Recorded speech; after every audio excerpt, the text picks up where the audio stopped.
I might be beating people over the head with this subject or whatever. I mean, you know, it's sort of been this little experience I had to go through as well, and I think it all culminated in something that was quite surprisingly from left field. I don't want to get into details because it makes no sense getting into details. If anything, it'll just make things worse. But this identity thing that we all get so outraged about. Um, I'm telling you, it does happen. It does happen. And despite going through a little bit of an intense period myself, I have to say that it is all made up. People make these things up, like the discrimination and the identity stuff. Like it is. Look, I'm not saying discrimination doesn't happen, but what I'm saying is there's this side to it that is just so fabricated and so artificial. Like it's out of bounds basically.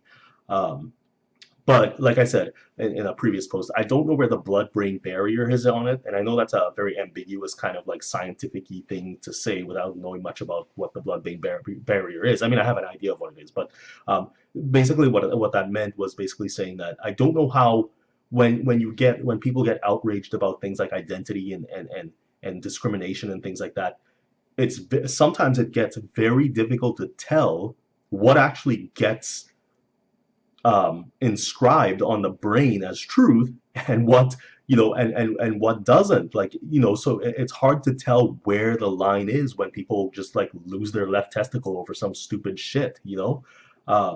Like you just wonder where that inscription is, where that information is being encoded. So you really gotta navigate it very carefully because you don't want to look like a bigot on one end, and you don't want to look like some sort of like ignoramus when it comes to discrimination. But I mean, you still want to say that this stuff happens in this sort of like overarching way that just denies any sense or denies any true reading of a situation. I recently reposted Sam Harris's um, podcast about Charles Murray and the debacle he had with Ezra Klein over it, and the articles that were written, et cetera, et cetera. And I still find it so obvious that people don't actually listen to well, to begin with.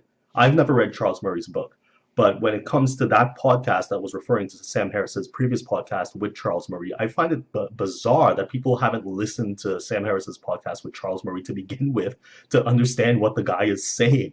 And there's some like really glaring examples of where people just like gloss over what the issue is, especially when it comes to free speech and the analysis of scientific data, et cetera, et cetera, et cetera.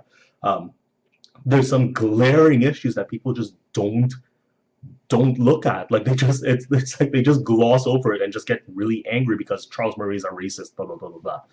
But yeah, so I've found that in my personal life and for a while I've been seeing this too, but like I said, it kind of came to a head recently. But I've found that some of those that podcast and the issues surrounding it and some of the readings I've been doing have kind of coincided with a little bit of what I've been seeing in my personal life. So I gotta say, I still really do. I don't think it's confirmation bias. I really don't think it is because it's so obvious. But yeah, that's it. Probably the last video I'm gonna force myself to make in terms of identity because I'm so tired of it. Like I'm so tired of talking about intersectionality and identity, et cetera, et cetera. It's sickening to tell you the truth.